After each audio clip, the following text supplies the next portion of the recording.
you, Peter. And your speech earlier at Trafalgar Square was absolutely superb and brilliant.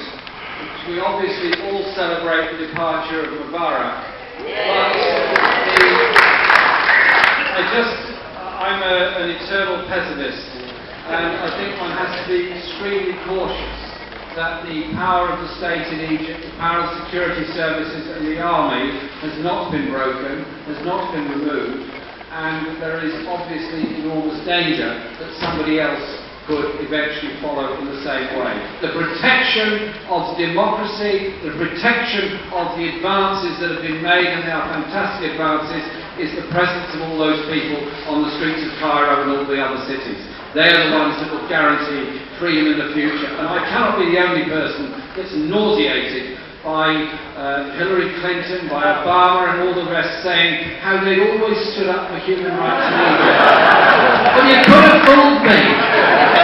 Paying a couple of $1 billion a year doesn't suggest you're standing up for concerns about human rights in Egypt or anywhere else.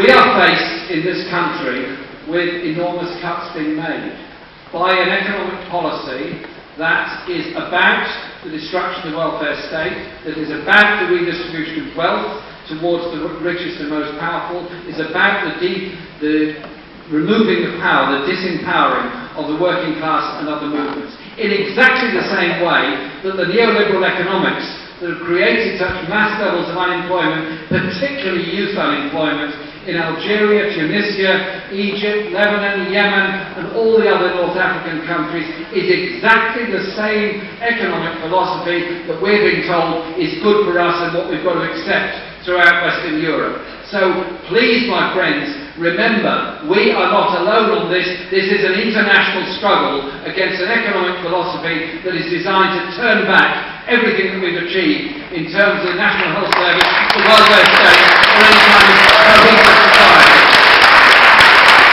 And this stuff is not new. The coup in Chile in 1973 was a vicious, vile act by a crazed fascist dictator who stayed in power for a very long time afterwards.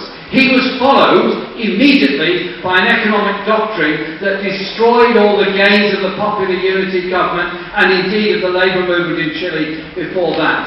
That economic doctrine was then played out throughout Latin America, named structural adjustment programs, privatisation, cuts in public expenditure, redistribution of wealth for the most powerful, and international companies coming in to run public services and what remains of them. Is that any different to the doctrine that the European Central Bank lectured the people of Greece, of Portugal, Spain and Ireland with all those years later? No, it's exactly the same philosophy that's going on.